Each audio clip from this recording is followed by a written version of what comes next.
Again, welcome to the second course in our educational series for both North Carolina and South Carolina DOTs, titled Evolution of Customer Expectations.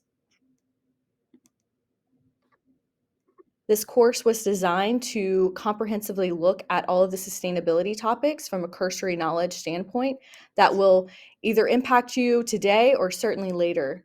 And so the first one was Cradle to Gate, an introduction of concrete materials. Today's episode is Evolution of Customer Expectations.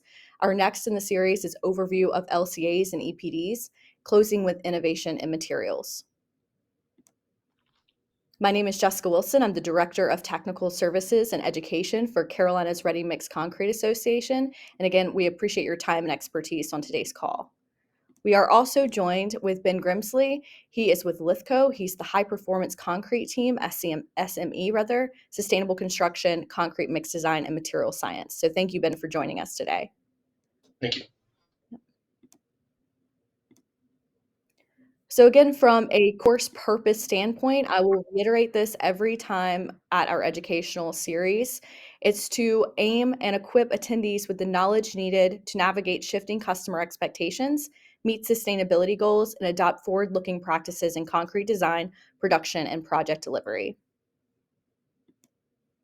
And for learning objective purposes, today's learning objectives include explaining how sustainability and decarbonization goals are influencing project planning and delivery in both the private and public sectors, identify key ways that customer expectations, including owners and public stakeholders, have evolved, describe the role of engineers and contractors in addressing sustainability requirements,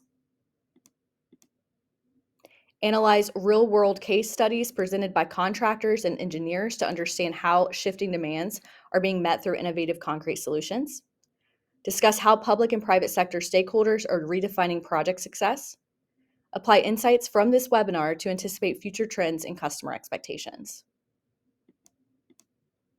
And so I did this in our previous session, but I think it's really important for those that may have joined us or just to revisit the terminology and sustainability discourse to properly define all of the terms in which you will be encountering when you're talking to a sustainability professional or a project team that have sustainability expectations. So let's go through this terminology one more time.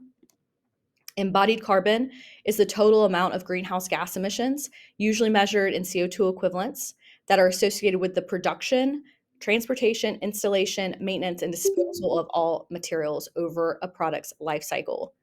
So this is really important because historically speaking, we focus on operational carbon emissions from a green building and infrastructure perspective, which are all the emissions once you either have a project completed and or a building from a vertical perspective, the operational emissions. But what we're looking at is all of the embodied carbon emissions from the materials used in a project's life phase.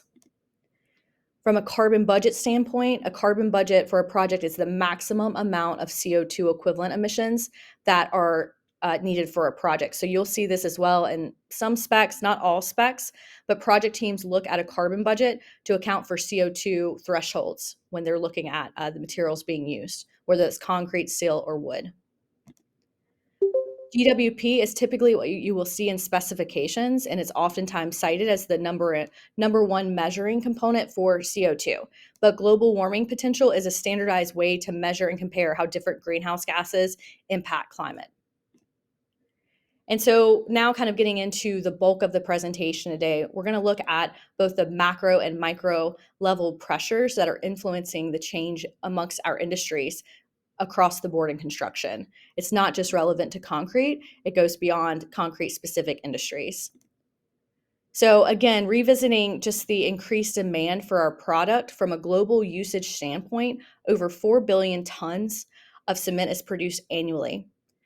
32 billion tons of concrete is produced annually. And again, this is at the global scale, but that accounts to 7 to 9% of total CO2 emissions for our planet.